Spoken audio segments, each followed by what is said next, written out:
এ কেমন আম্পায়ার, পরপর দুইটা বাউন্স হয়েছে, নো বল দিছে না, খেলতাম না।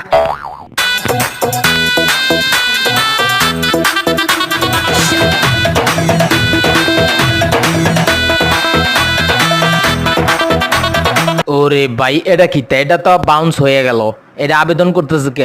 আরে ভাই আবেদন পরে কর। এ আম্পায়ার আম্পায়ার কি আম্পায়ার আম্পায়ার কি আম্পায়ার থার্ড আম্পায়ার কাছে দিয়ে দিছে।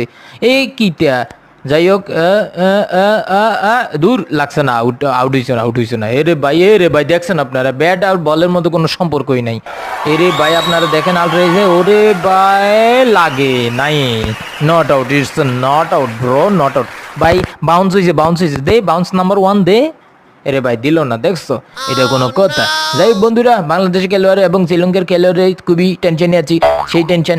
পরের বলটা আবার নো বল হওয়ার কথা, নো বল না দিয়া রান আউট হয়ে গেছে।